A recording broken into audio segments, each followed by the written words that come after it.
Shalom Chaverim, this is Shmira. This is part 2 of Common Comments.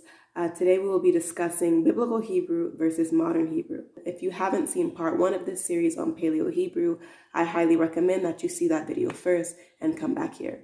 A lot of your leaders amongst the Hebrew and Awakened communities often speak against learning modern Hebrew, calling it Yiddish. They harp on learning the Paleo Hebrew, which is not a spoken language. Paleo Hebrew is an alphabet that is no longer in use, which was spoken of in our first series. And just to get down to the root of it, the reason why the leaders of our community speak against learning modern Hebrew is because of their hatred against the white man. And we know our punishment, we know our curse as a people, that Yahweh said that because of our sin, Japheth would dwell in the tents of Shem, and that includes our language. If it wasn't for the white man to preserve our language for us to come back to through Yahushua, we wouldn't even have it.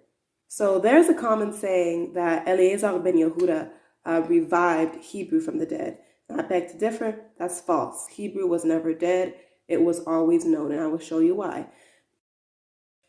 It has been known for many years. It has been known that in the past, for years, the Jews only used Hebrew liturgically in the synagogues, whether that be in their prayers, in their readings, or whatever religious ceremonial practices that they did. So from this point alone, that shows us that the language is never forgotten. Although they didn't speak it on the streets necessarily, they did still know how to read and speak it. Number 2, Eleazer Ben Yehudah didn't revive the Hebrew language until the late 1800s.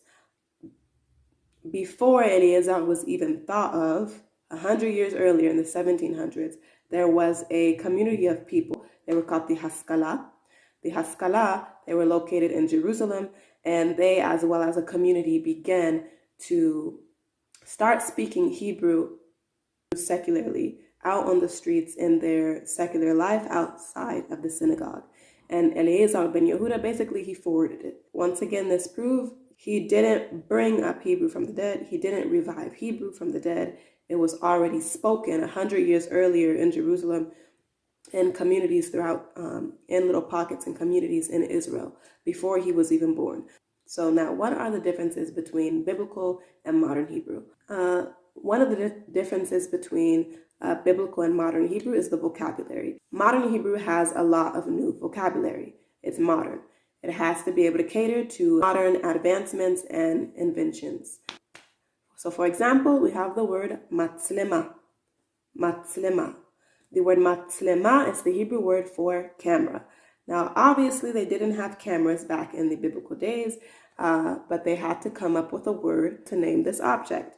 Now, what Eleazar did was he found a root word from the Torah that has a similar meaning or a similar, if you want to say, function to describe the object that was newly invented. So this word matzlema comes from the root word tselem. Tselem. Tzadi lamed mem.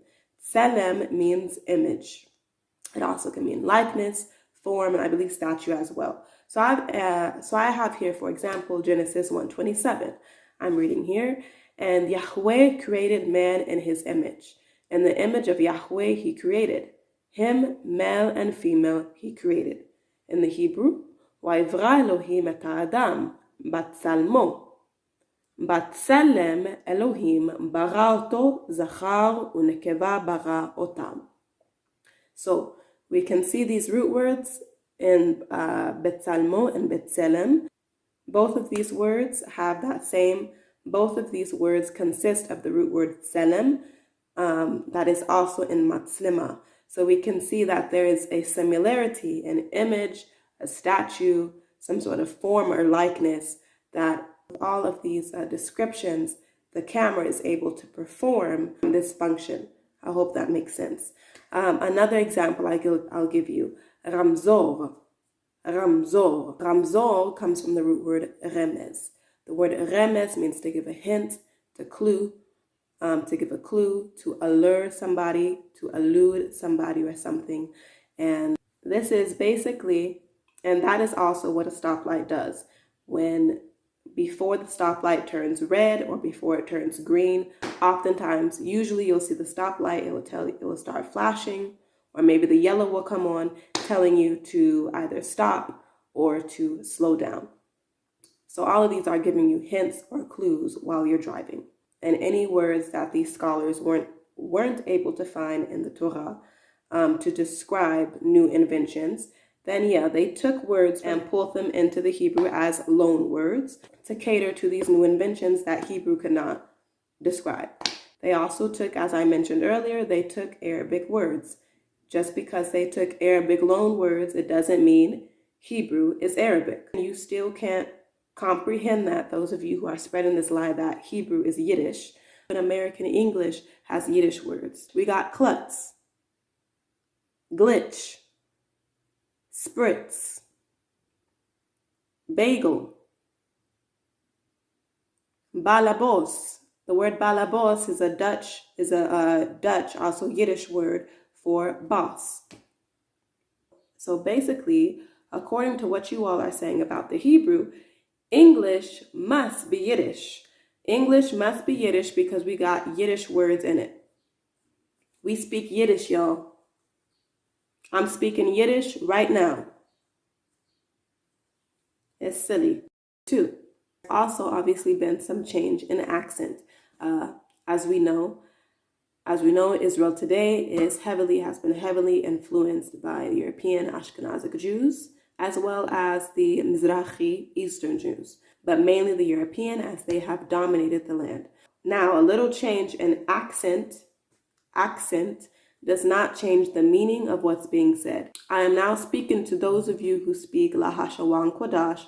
There's a big difference between accent and now you add in whole letters, vowels, and syllables on top of the word. Number 3. Now this is the opposite of what was mentioned earlier.